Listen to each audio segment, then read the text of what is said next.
Tonight, no bluffing here. Oh my God, babe, it's coming. A cliff just collapsed. Oh. A cloud of dust blankets the beach as people watch in shock after a large portion of the Scarborough Bluffs collapses. This is what we term the dance. We're kind of dancing with the virus. Coronavirus cases in Ontario are above 100 for the fourth day in a row, with most cases in people in their 20s and 30s. Is it time to rethink messaging to young adults? I'm Aaron O'Toole. That name around here, everybody knows, even if they don't follow politics. And we head to Bowmanville, where Aaron O'Toole is the talk of his hometown after becoming the leader of the Conservative Party of Canada. Good evening, I'm Marivelle Tarouk. There is concern tonight about the state of the Scarborough Bluffs.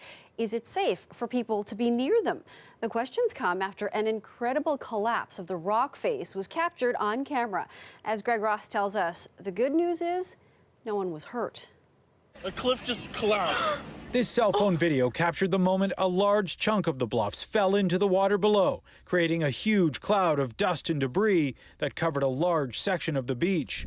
I was standing right underneath it last week thinking I wouldn't want to be here when this comes down.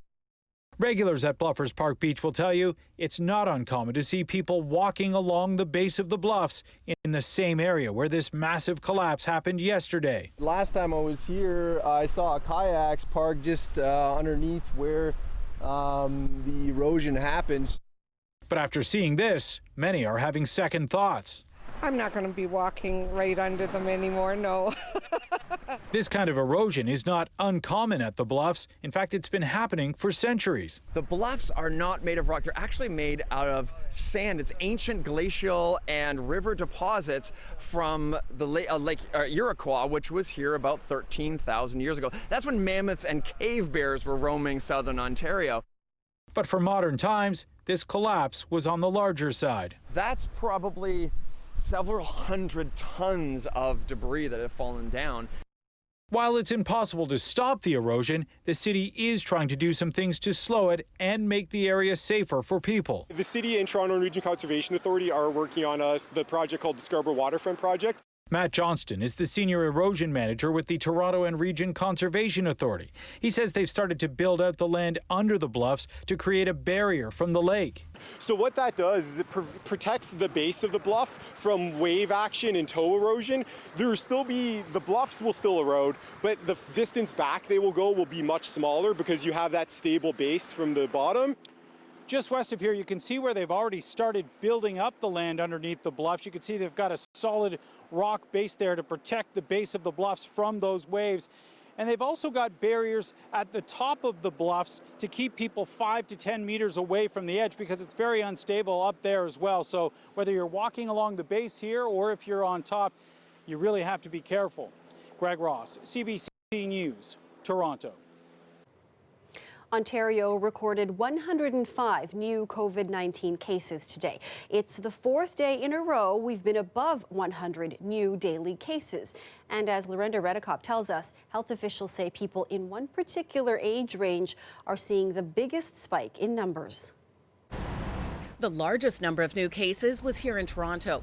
The other areas most affected were Ottawa and Peel. You take away those three regions, obviously a big population.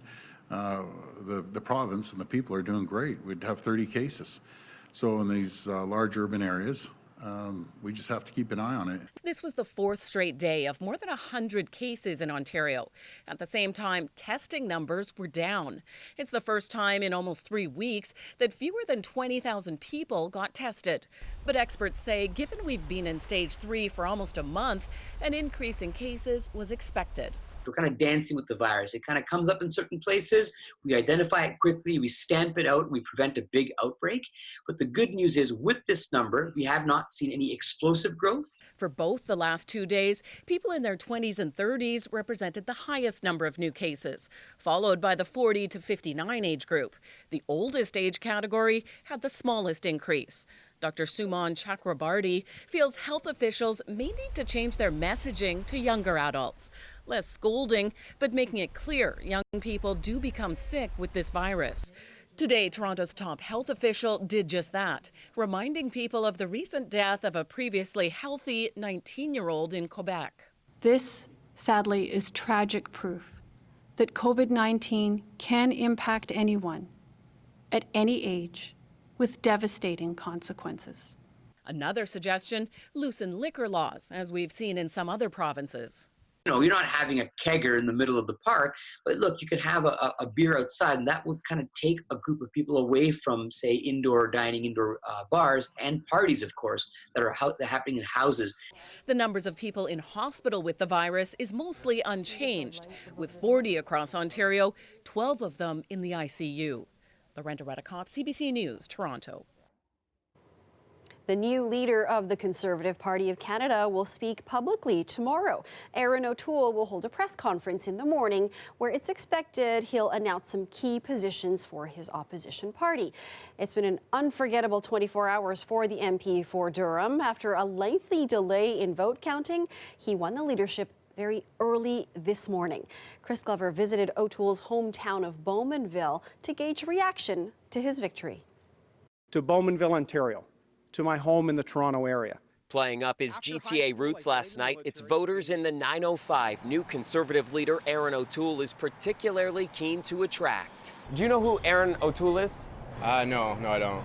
If this 23-year-old voter is any indication, even in Bowmanville, his home riding, he has work to do. I think it probably will be a pretty big problem because, I've heard that, I've seen the signs, I've seen the name O'Toole, but like you said, Trudeau's got a huge name, so yeah, I don't know. I guess it will be kind of tough to run against somebody like that. I just talked to a 23-year-old man across the street here. He had no idea who Erin O'Toole was. Oh, well, that's his loss. This 81-year-old can't believe the whole town didn't stay up late to watch him win. Till 1 o'clock. It was a late night for you, my friend. From 6 till 1.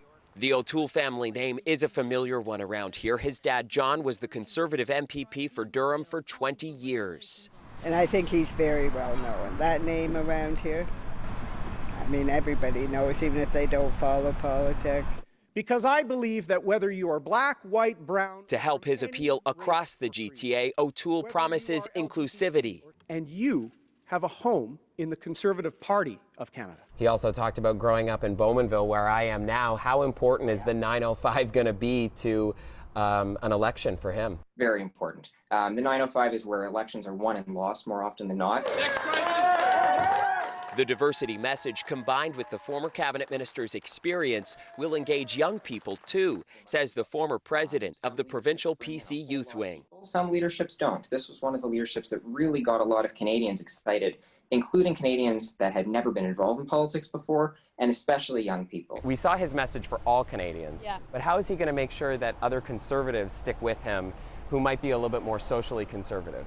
I think the good thing is Erin's been really consistent on that. The Conservative representing Durham at the provincial level doesn't think a broad appeal message will scare anyone off. That same experience that he's gained representing Durham is now going to be so helpful in gaining seats in the GTA, where the GTA is changing.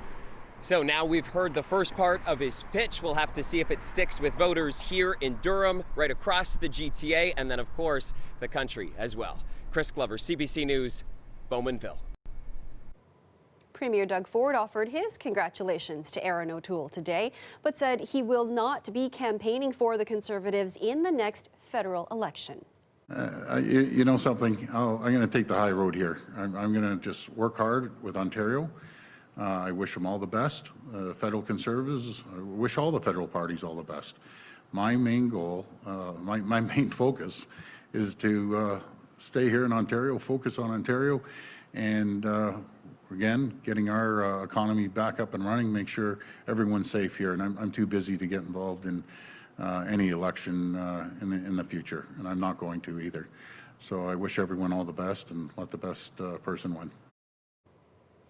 Well, Frosh Week is traditionally a time for new students heading to university or college to settle in, make connections, and get to know their school.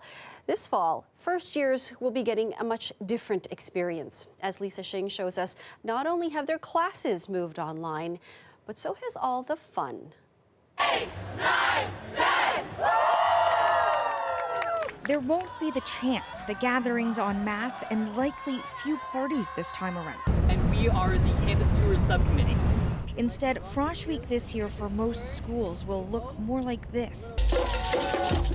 Concerts and scavenger hunts will also be online. The Ted Rogers School of Management is situated in the center of downtown Toronto. So will campus tours. Sophia Zamorano is starting her first year at the University of Toronto, but she won't be able to participate in that age-old tradition where all the engineers dye themselves purple. It's a little disappointing. It's a little bittersweet, especially after not really getting much of a grade 12 year, much of a prom or graduation, knowing that it's affecting also my first year. So it's a lot of experiences that I'm missing out on. Orientation Week organizers have mailed out face paint in all the welcome packages to try and replicate the ritual. It definitely challenged our notion of what a Frosh Week can be. This year, they've had to rethink how to get students engaged. This year, we kind of implemented events to be more interactive. So instead of just someone walking down a runway for a fashion show or going to a concert, we try to implement more conversations within the Zoom calls. It's an exciting time to go to campus and see the campus and see everyone and, have an excuse to get a little bit loud or a little bit crazy and have fun with people. But everyone's making sacrifices right now, and I don't think this is any different. Other students are looking at a virtual Frosh as an opportunity. Angelica Vutsinas is starting her first year at McGill. How do you feel about the fact that all of your events are going to be online for Frosh Week? It's a little disappointing, but it's also, I guess, no one else is going to be able to say that they had their first year of university during a global pandemic, so I'm counting on that one. It's pretty cool. She plans on meeting new friends online with the hope of creating her own bubble in Montreal. Lisa Sheng, CBC News, Toronto. It is back to school shopping time, and this year masks are on the list. When we come back, how one teacher is making it her mission to help make sure that purchase isn't a burden. I know many of our students come without the supplies they need for school, and so masks are going to be the new lost mitten or lost pencil this year.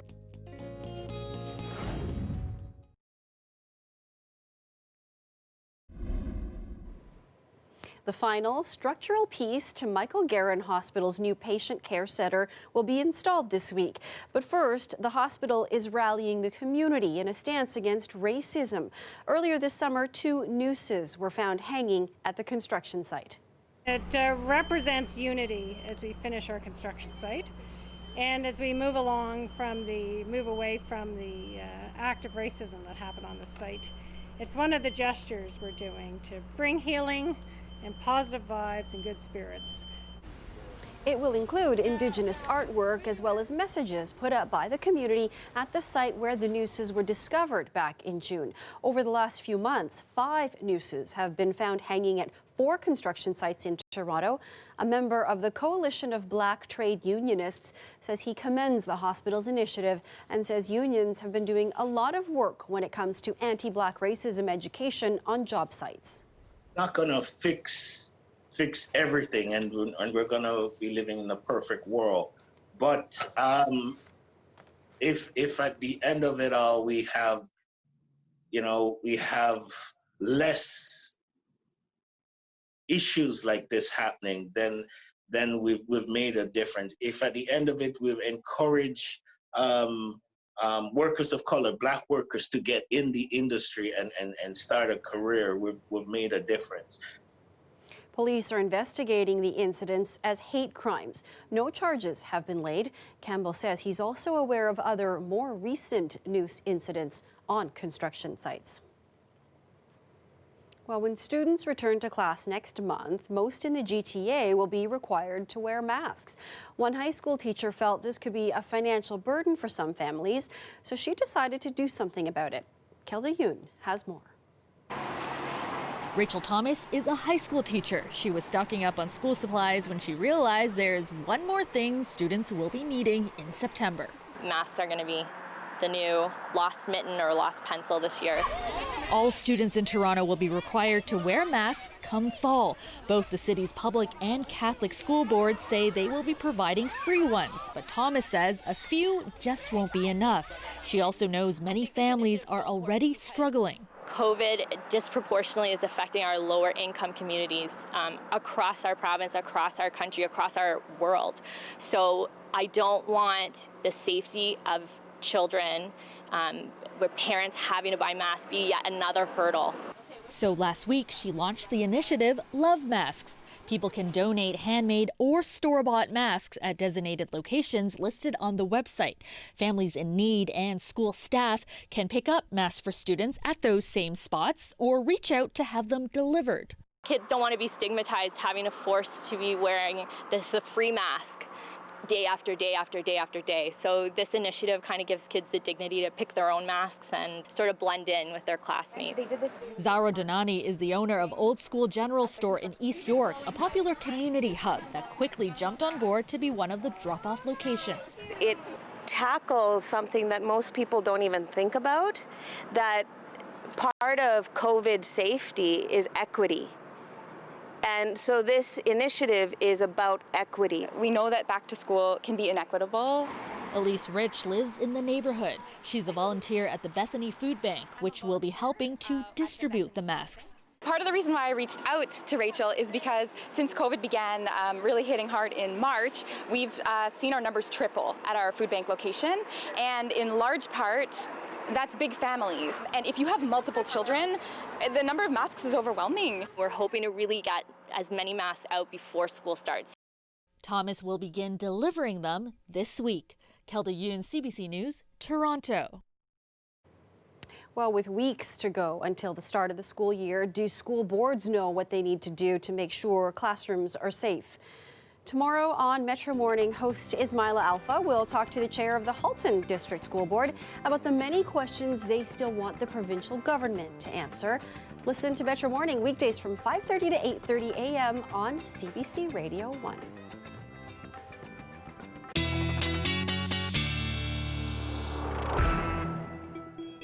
Soaring temperatures and humidity the past few days. Let's check in with Nick to see whether there's any relief in sight. Nick.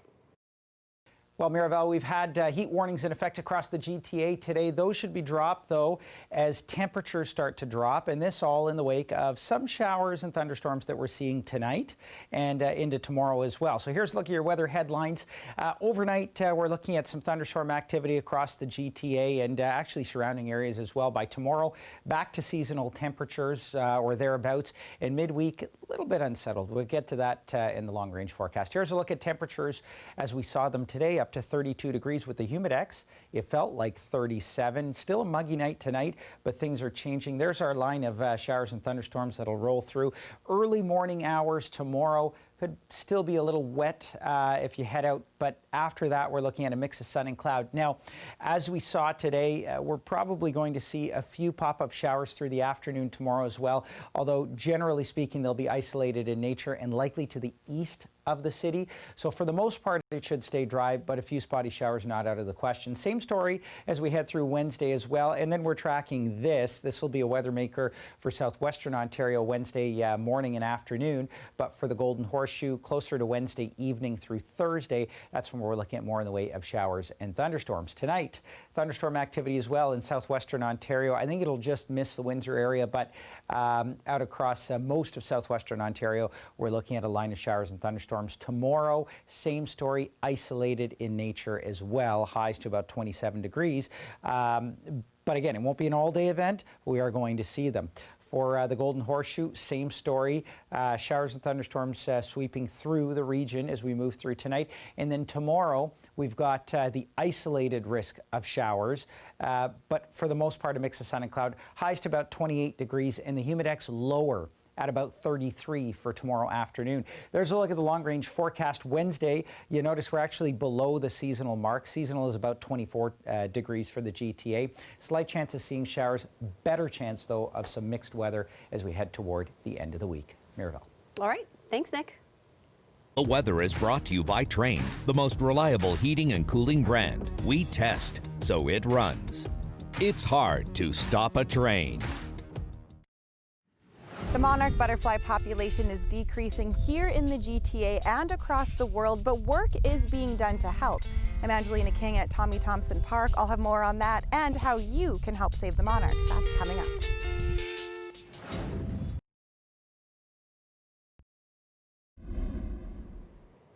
This is one of the last weeks to catch a glimpse of a monarch butterfly. Soon they'll begin their long trek to Mexico for the winter. But fewer will be going than usual. Their population is declining. That's why over the weekend, a day was held to help educate people about the butterflies. Angelina King has more. Oh, there's one. Yeah. Oh, right over there, yeah. While they may be easy to spot with their bright orange wings, the chances of seeing monarch butterflies are becoming less likely. The population is at risk after decreasing dramatically over the last 15 years. Another really interesting fact about monarch butterflies. So, Monarch Nation, run by the Toronto and Region Conservation Authority, has been holding virtual events and activities to educate the public. It's very well known. It's a beautiful insect. It's something that many children across Canada can see, can identify with, and it's a kind of gateway into conservation. International experts say the declining population is partly due to a changing climate, but mainly because the monarch's habitat is being destroyed by farming and development. Unless we're replacing at least 2 million acres of habitat a year, we're losing ground every year. 7 years ago, the eastern population dropped by 95%, the lowest since the mid-1990s. Numbers have started to increase, but their future is still very up in the air. This past winter, North America's eastern population of monarchs decreased by 53%, but there are some things you can do to help, including planting milkweed, this plant right here, which attracts the butterflies. Milkweed is the only plant that monarch butterflies will lay their eggs on, and it's the only plant that the caterpillars will eat. So if you don't have milkweed, you don't have monarchs. You can also help scientists track monarchs by uploading photos if you see them. There's only a few days left to do that this year because Ontario's monarchs will begin their 5,000-kilometer migration this week, arriving in Mexico with millions of others for the winter. You've got to be there. I'll tell you, it's an emotional experience. You get to these overwintering sites, and you stand there and you look up and you think, oh my God, that butterfly could have come from Toronto. Then the new generation will make their way back in late spring. They've never been to Canada before, so it's kind of neat to know that they just instinctively know how to get here. And they're hoping to welcome even more back each year. Angelina King, CBC News, Toronto.